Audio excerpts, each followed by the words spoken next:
we will finish chapter 4, 5, whichever one this is, looking at the axial age.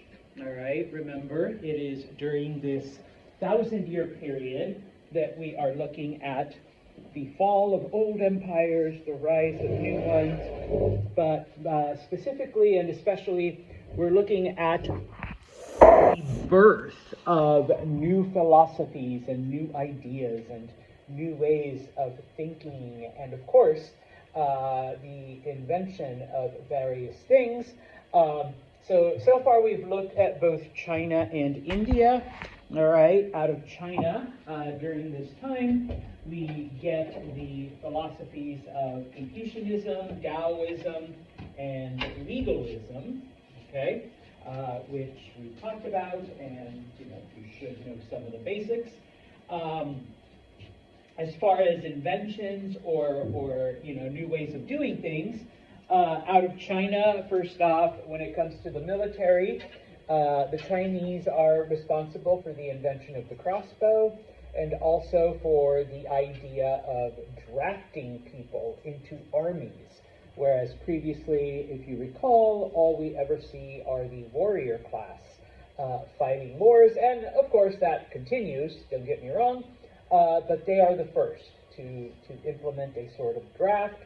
And then as far as agriculture goes, they are the first to use the concept of crop rotation, where not only do you allow part of your farm to just be empty so that the soil reclaims its nutrients naturally, but also planting different types of crops, okay? And then, of course, even though humans had been using farm tools for thousands of years, the idea of tying them to an animal and allowing them to do the bulk of the heavy work, whereas humans then are just guiding, also is a revolution in agriculture.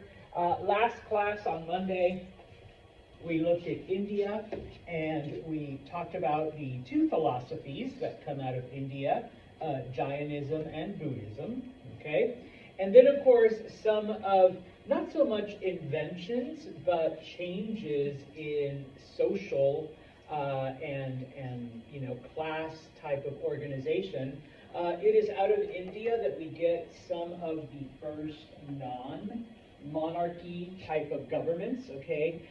In this case, specifically an oligarchy where you have a group of people, and in this case, in most cases, it is the warrior class that are ruling these individual kingdoms as opposed to a king, which is the truth for the rest of them, okay? And then, of course, we see, because if you recall, Indian society is divided up into varnas, okay, the different social castes.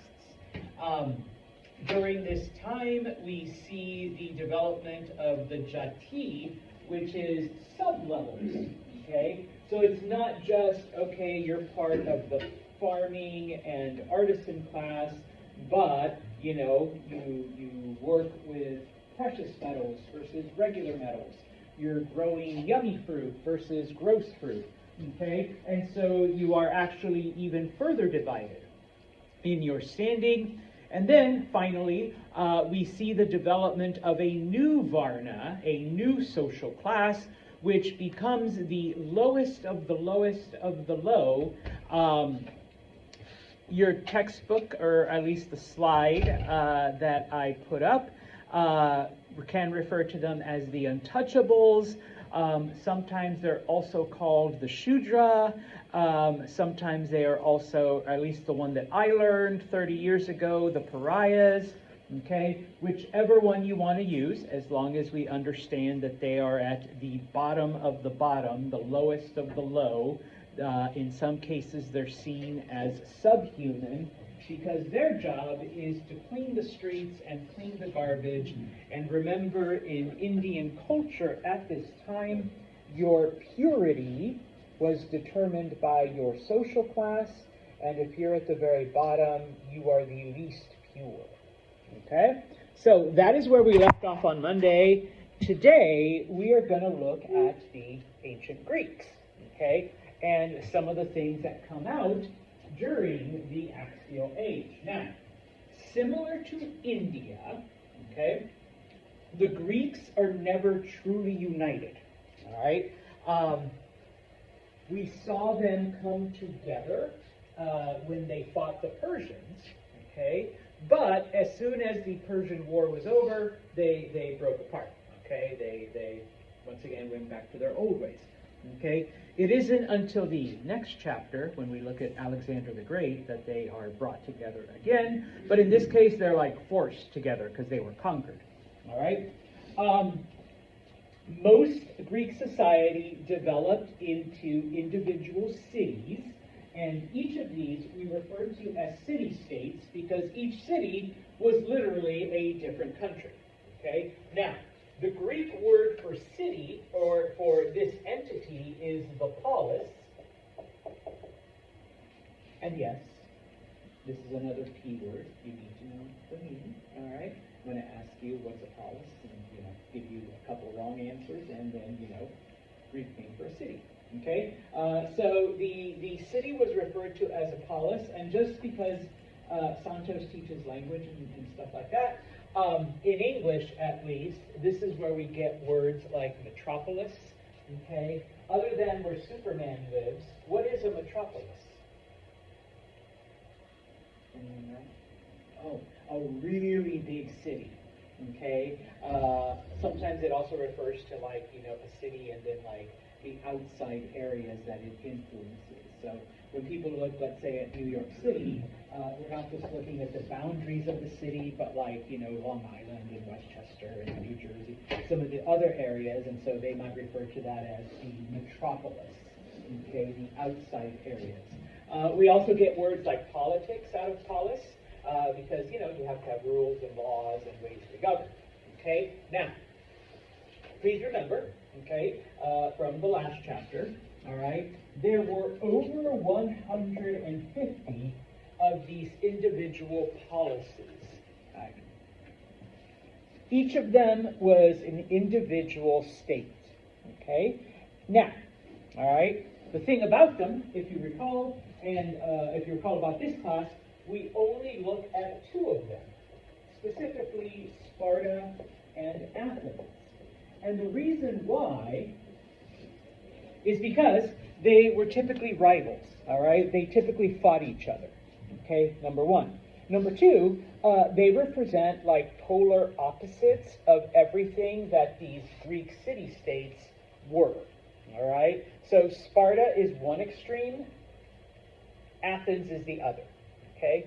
Every other Greek city-state was somewhere in the middle or a combination of whatever. Okay? Now, similar to India, okay, the Greeks developed forms of government that were not monarchies, that were not ruled by a king. That's not to say that they didn't have cities that had a king, because a lot of them did. Okay, but it is from the Greeks that we see, okay, other forms of government, okay, though not a king, okay, some city-states were ruled by a popular leader, okay. We refer to this as a tyranny or a tyrannical type of government, or a dictatorship in modern times. Although dictator and dictatorship is actually from Latin, so, but the Greek word is tyranny, okay?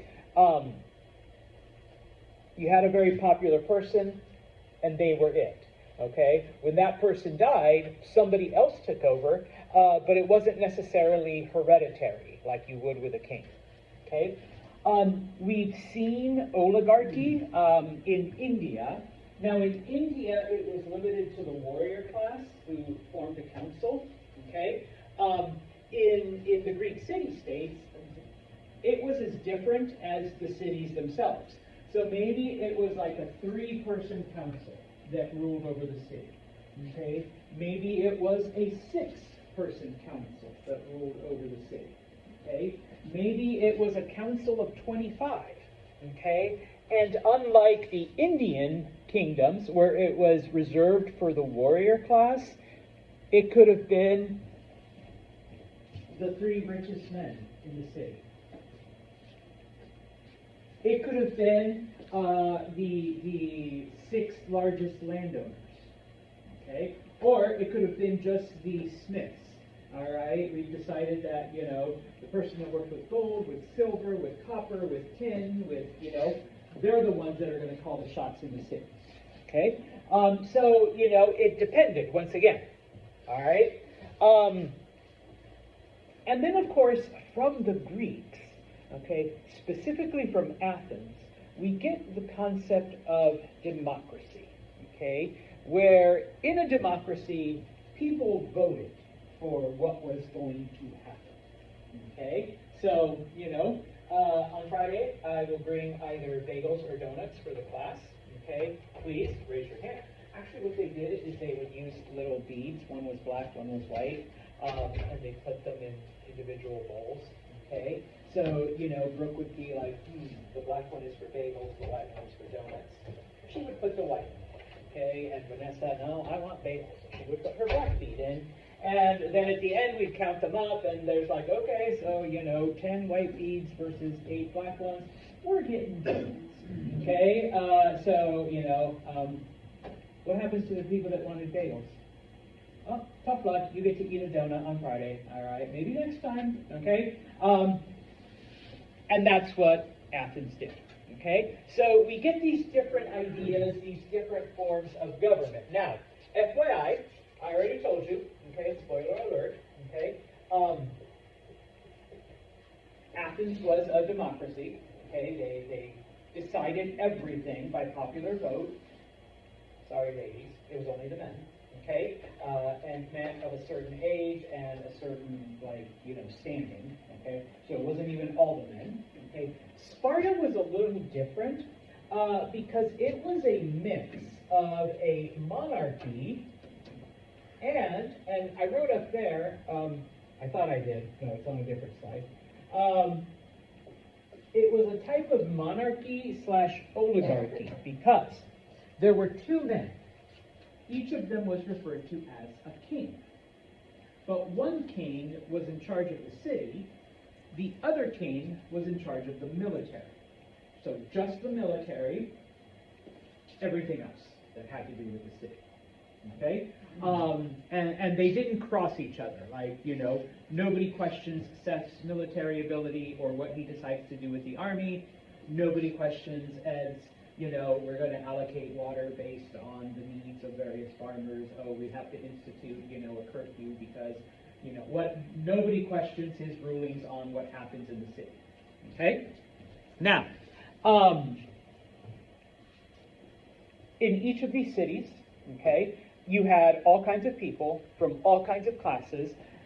You had farmers, you had merchants, you had the wealthy, you had the poor, you had, you know, you had slaves, you had free, you had everything, okay? It was a very diverse and a really cosmopolitan city, okay? Now, as far as all of the advantages and all of the freedoms and all of the stuff, once again, I'm sorry, ladies, because typically when we're talking about all of this, it was reserved for the men only, okay? Ladies, cook, clean, take care of babies, okay? Except in Sparta, okay? And we'll talk about why Sparta was the exception, all right? Now, once again, a map of Greece, okay? The reason why most of these city-states were not united, once again, is because of the geography, okay? Most of Greece, at least the main part of Greece, is really, really mountainous. The parts that aren't mountainous, they're not the best for growing things, but you can, okay? You got a lot of olives and wine and, you know, certain things will grow. And of course, most of Greece is surrounded by water or divided by water, okay? So obviously, if you're divided by ocean and if you're divided by mountains and if you're divided by geography, you know, the opportunity to come together really doesn't happen.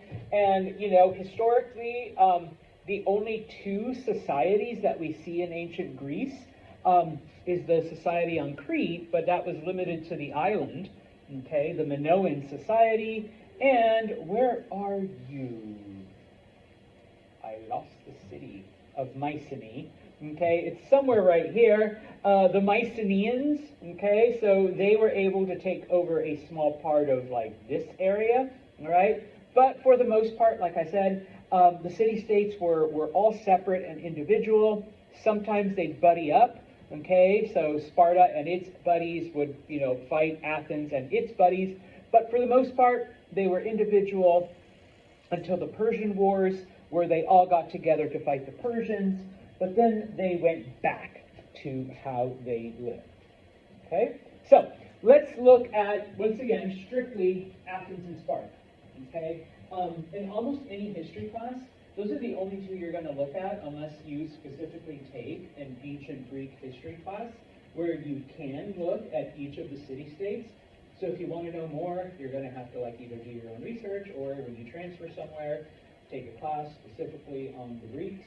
Okay? But Sparta was a military society.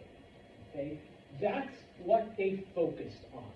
Okay? Which kind of makes sense why they would have two people ruling, and one of them handled the military exclusively. Okay? Because that was their focus. Okay? They were a very minimalistic society. If it didn't apply to the military, or if it didn't help somehow the army, if it didn't help them be victorious in battle, it was seen as a waste. Okay? And so on occasion, we get the word as an adjective, as a description, that something is Spartan. Okay? If you look around in this classroom, okay, this classroom is Spartan. It's a very Spartan room. Okay? What do we mean by that? All right? There are no posters. There are no decorations. There is literally no color. I'm pretty sure this is the color that this brick came in. All right? What is there in this classroom? There's a place for you to sit and write. There is a place for me to give my presentation. There's an environmental system that sometimes works. Okay? And that's it. All right? That's all you really need to learn. Okay? You don't need, I need a soft seat. And, Mr. Sanchez, why don't you put up these cool posters of go history or, history rock. No, that would be geology. Geology rocks or, all of that other shit. Okay? What don't I? It's my room. Yeah, it's not my room, okay? I share this with the person after me teaches physics, okay? They pardon my Greek, they don't give a fuck about, history posters, all right? Especially since Dr. Dard teaches physics, okay? If you come to my office, you'll see history stuff and Star Wars stuff and Spanish stuff, because I also teach Spanish, all right? So that's where you'll see it, okay? But, anyways, this room then is a very Spartan room, okay? The minimum, okay? It's very rigid, it's controlled, okay? Only the bare basics for you to be able to, write stuff down, sit, okay? I'm trying to find someone asleep, but, take a nap. That's it, okay? Nothing else, all right? I've got a board, I've got a screen. What more do we need? Okay? Now, because Sparta was a military society, and I know I have it starting right here, but it actually started at birth. When you were born, one of the city elders, okay, would look at you and decide if you were worthy of living. Okay? 10 fingers, 10 toes, great. Any defects, any, weirdness about it. If you were deemed worthy, then yes, okay, here you go, Mom. All right, there's your baby. Okay? If not, they would either throw you off a cliff or just leave you in the woods so that the animals could eat you. Okay? Because, if you were born, with a club foot or, if they could tell there was some sort of developmental thing wrong with you, you're not going to make a very good soldier. Okay, you're already starting your life at a physical and or mental disadvantage. So, boom, all right, you're dead. Okay? Now, ladies, you don't have to worry too much. Boys, gentlemen, okay, at age 7, you were taken away to the military academy. Your military training starts young. Okay? You were put into groups. Oh, the academy was called the Agagi. You were put into groups, okay, and you were taught to fight. You were encouraged to fight each other. You were, given all kinds of military training, physical fitness, etc. Every now and then, okay, as your exams, okay, you would be taken out as a group and abandoned in the woods and told, find your way home, okay? You have X amount of time, okay? If you don't make it, you'll be punished, okay? And go. And you were left out there naked with nothing, okay? So you had to use whatever it is that you had learned in your training to, get back, whether that meant stealing or killing or, hunting or, swimming or whatever, okay? Oh, you're cold? Figure out how to build a fire and stay warm. You're hungry? Figure out how to go out and hunt an animal with, like, your bare hands, okay, type of thing. Of course, if you were paying attention in class, you'd find a stick, you'd find some rocks, you'd, do your thing, whatever, okay? And this would happen, okay, periodically, okay? Would some of these kids die? Oh, yeah, okay? Nobody cried, though, because if you can't handle a simple test like go 5 miles, and feed yourself in the middle of nowhere, how are you going to survive the army? How are you going to survive when that's 10,000 Persians coming at you? Okay. You can't even survive 2 nights alone in the woods.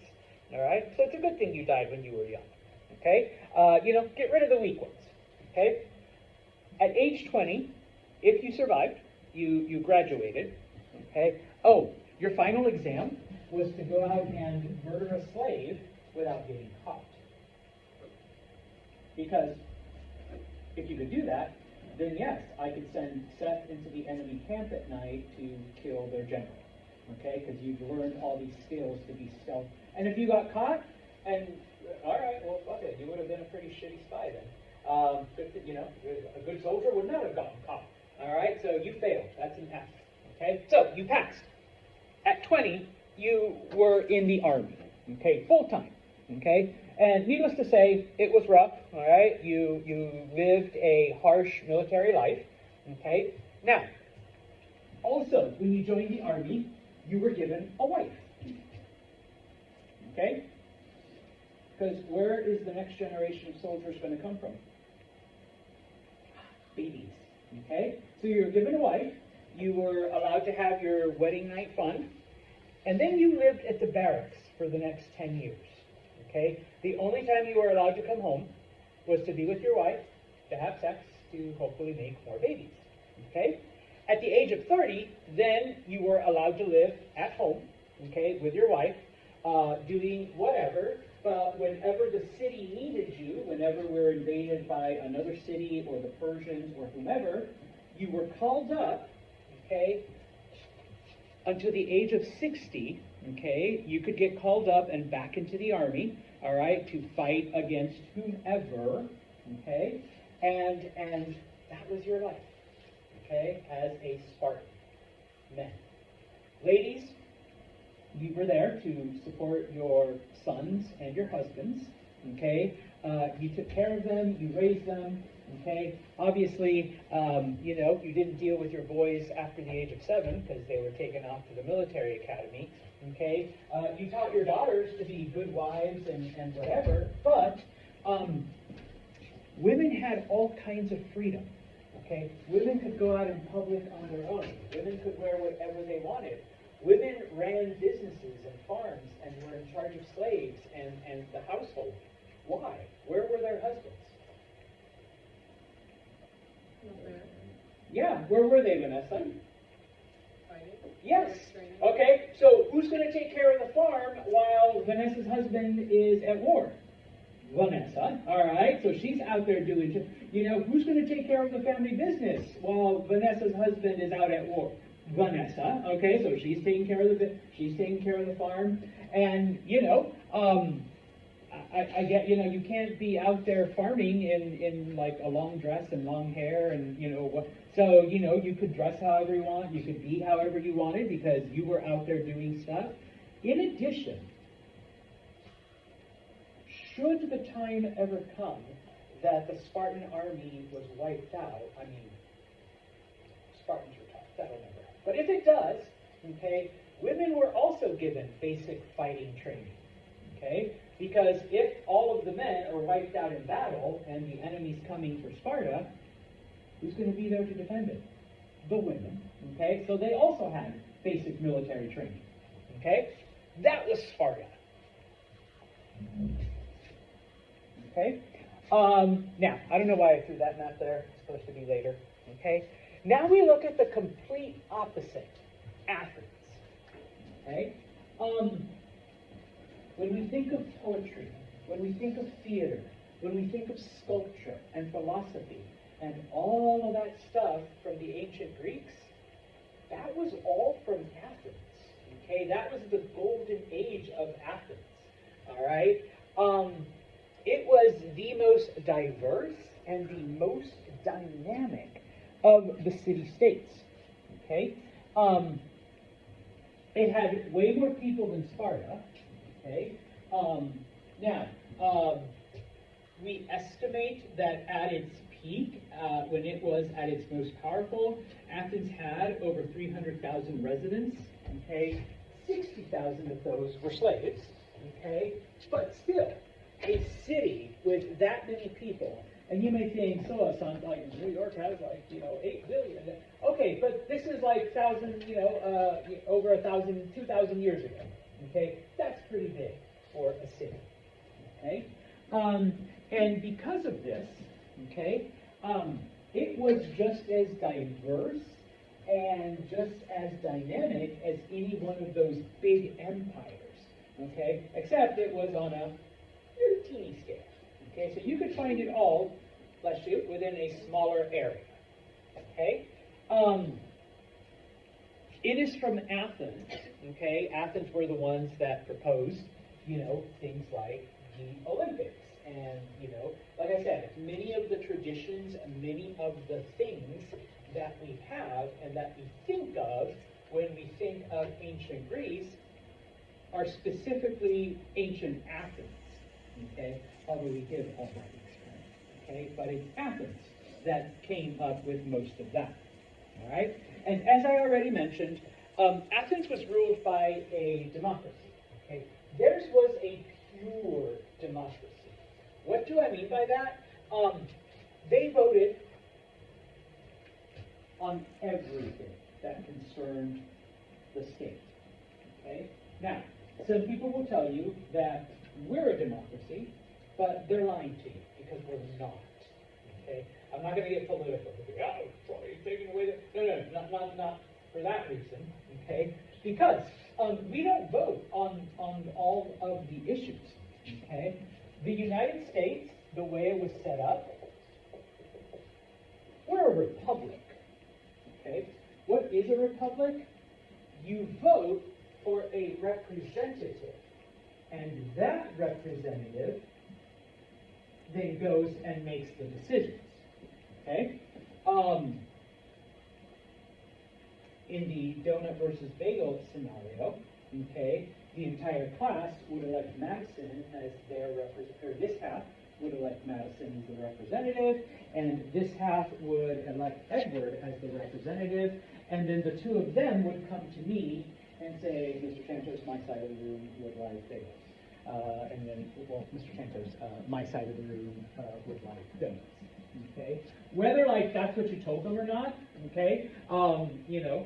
And I say, well, Edward had the stronger argument today, so the whole class gets donuts, okay? And then this side says, Madison, you suck. Why don't we have bagels? All right? And so the next time comes around, and they elect Mars, because Mars, you're going to get us bagels, okay? You're not going to, allow Mr. Santos to bring donuts again, okay? And that's what we did, supposedly, in a republic, okay? Athens, on the other hand, didn't have that.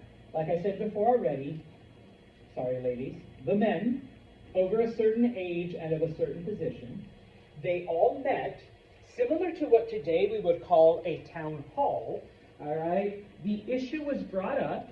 You had a black bead, a white bead, and whatever your choice was, that's how you voted. And at the end, they counted the beads. And okay, it looks like we're going to allocate the water, first to the big farms and then to the little farms. Boom. And so they did have people that would go out and enforce those things. Okay. Now the next issue. All right. We need to raise an army because those Spartans are getting, uppity again. Okay. Should we, go to war or should we wait? Okay. So once again, the men are together. They start voting, do the whole thing. Okay. So everything was decided by a majority vote. Okay. Now, as I said before already, because they were individual states, most of the time these cities fought each other.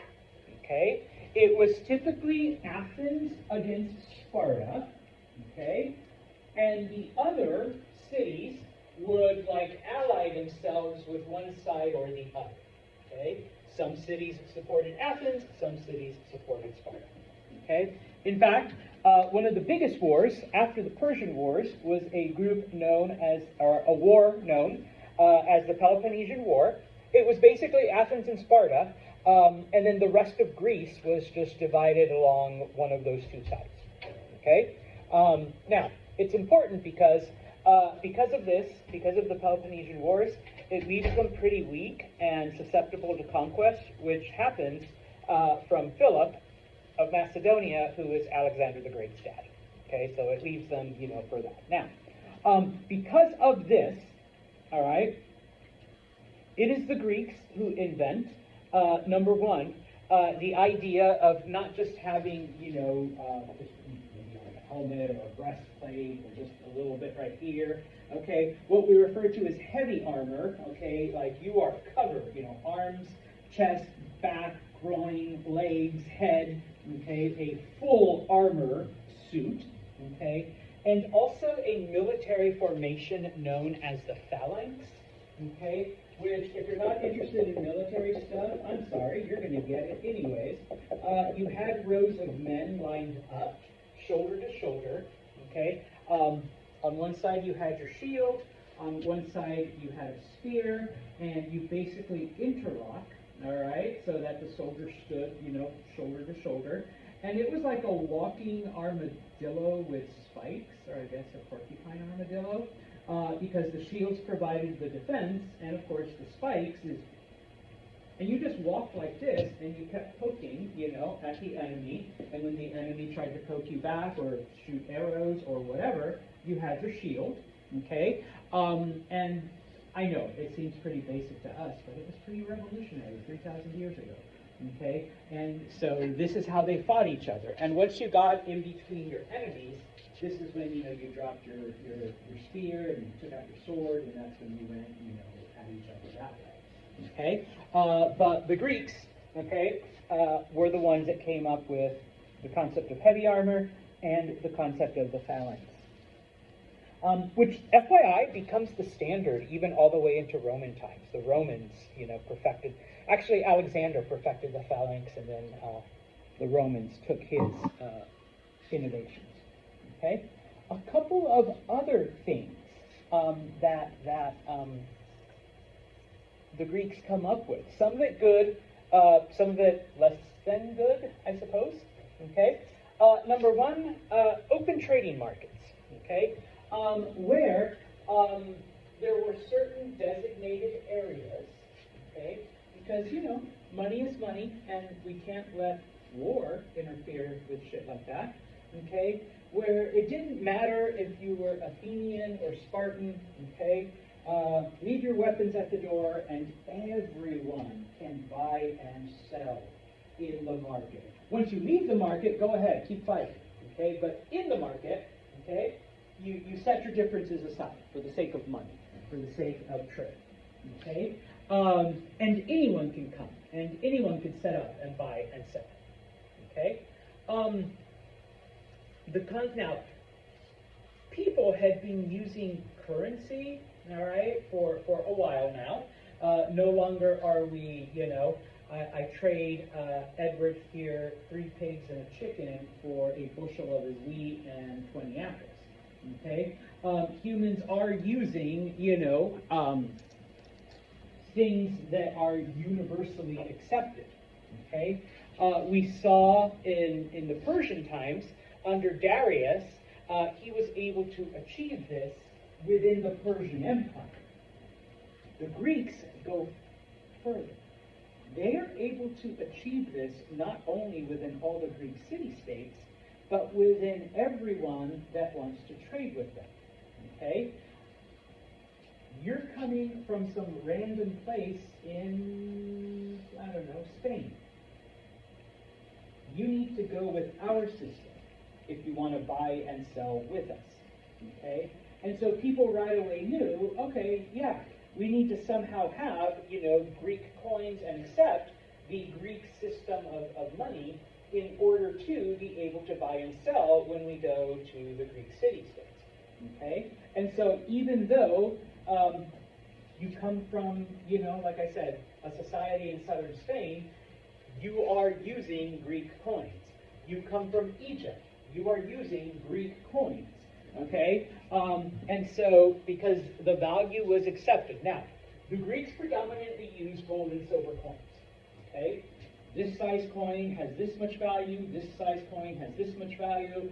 The silver ones have a different value, and depending on what was on it, okay, told you how much.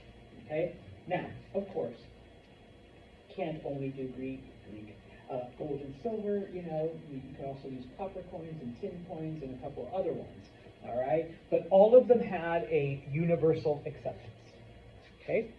The Greeks did not sit still. Okay? The Greeks went out and founded other cultures and other societies. Just like the Phoenicians founded Carthage, there are a lot of other cities throughout the Mediterranean that were formed because of the Greeks. I will come back in a second because probably the biggest example, one of the Greek city-states was a city named Corinth. It was people from Corinth that formed the city of Syracuse. And I don't mean that one, okay? I thought it was labeled. Syracuse is right here. It's on northern Sicily. And yes, that's what that Syracuse is named after. Okay, it's named after this one. In fact, the Greeks had, colonies throughout different parts of the Mediterranean. Now, yes, eventually the Romans conquer Sicily, and along with that, they conquer Syracuse, and Syracuse becomes a Roman/Italian city. Okay, but it started off as a Greek colony. So we see Greek culture, being spread into different areas because of this. Okay? Now finally, like I said, it wasn't all good stuff that the Greeks came up with. Some of it was less than good. Okay? And that is the idea of what we call chattel slavery or commercial slavery. Okay? Remember, slavery has been around for most of humanity's existence. But, and once again, I will re-emphasize, originally, how did you become a slave? Vanessa? Wasn't it like losing to others? Yeah. My city fights Vanessa's city. My city wins. Vanessa, as a resident of whatever city, is now a slave to the winners. Okay? So it didn't matter. Age, race, creed, color, profession, whatever. You became a slave. So, Vanessa is the greatest violin player in all of her city. I now have a slave who can play the violin. All right? Not sure what I'm going to do with that, other than give my kids private music lessons, but there you go. Okay? Now, and of course, it wasn't, perpetual. Vanessa would marry, have her own children, and her children would be free because they didn't lose the war. Vanessa did. All right? So they got to be free and do whatever. Or who knows, maybe Vanessa would marry someone, and that person would fight her freedom, or, whatever. Okay? But that's how it starts. We've also looked at Both the Persians and the Assyrians had debt slaves, where you get into financial problems, you sell yourself into slavery, but that's more of a contract. Once you fulfill your debt, then you're free. Okay. The Assyrians also came up with imprisonment. Okay, you commit a crime, and instead of going to jail, you just become a slave. Okay, and once you fulfill your sentence, you're free to go. It was the Greeks that started the idea of, this job sucks, I don't want to do it. Why don't we go kidnap people and make them do this job that nobody else wants to touch? Okay, so that's what I mean. Okay, chattel slavery, where you're just rounding up people from wherever, okay, taking them to a market, and you have wealthy people going, yeah, I need someone to clean the toilets. Okay, so I'm going to buy a couple slaves for that. I've got a huge farm and it's hard work. I'm not going to do that. I'm just going to buy myself, 4 or 5 slaves and have them do the work. Okay, so that idea, okay, that comes from the Greeks. Now, just as an FYI, it's still not like color or race or whatever based. Okay. It could still be someone that you beat in war. It could still be, someone who owes too much money. Except that now you're adding, okay, maybe I go out and kidnap people element to it. All right. And yeah, even though, Mars owes me money and supposedly there's still 3 years left on the contract, I'm going to pull a fast one and sell Mars off to someone. Okay, type in. You're like, what, Santos? Come on. And so, yeah. Okay. Now. Okay. It is during this time, during this 1,000-year period, then, specifically in Athens, but it does spread to other areas, that we see the birth of new ideas. Okay. Now.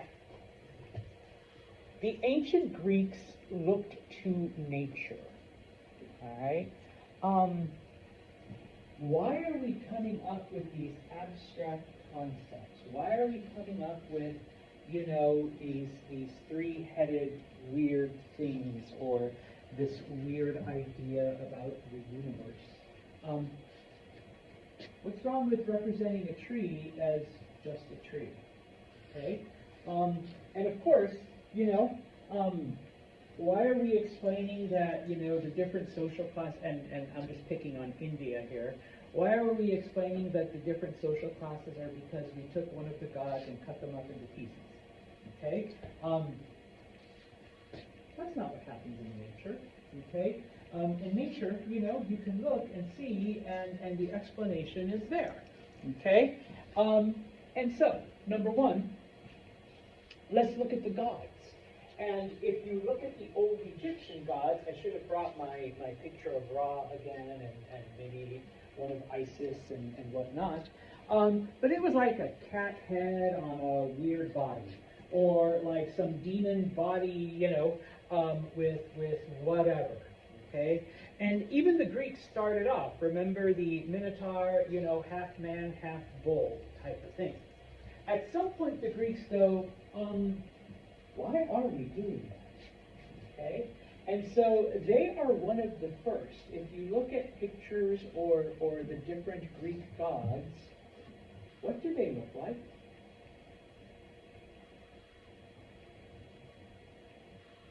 People, yeah. Okay? I mean, granted, they've got like 6-pack abs and big pecs. And Zeus is throwing a giant lightning bolt, but he's a man. Okay? Aphrodite, supposedly, the goddess of love. All right? It's a beautiful woman, with long, flowy hair and, a white dress. Okay? It's not some, half eagle, half turtle, weird representation that we see in previous cultures and societies. And so, everything then, okay, and this is why we have, all of the statues and the paintings, and they're all human looking, okay, because the Greeks were like, no, it's not some random weird, once again, no offense to those of you who follow Purusha, some 10-armed, 18-headed creature. Is this 10-pair arms length? That's what the gods look like. Or, tall without the beanie maybe, and, the beard, the lightning bolt, that's what they look like. Okay, they don't have like 20 heads and 30 arms. Okay, and so yeah. Okay, now just as an FYI, this does begin to influence other cultures, which is why certain things like Buddha look like a person, and other gods eventually begin to morph into a more human-like look. But it's the Greeks that are the first. Okay, now. Of course, now that we've humanized things, the word philosophy means love of wisdom, What is the purpose of humanity amongst all of this, Now, granted, we haven't changed the gods' personalities, all right?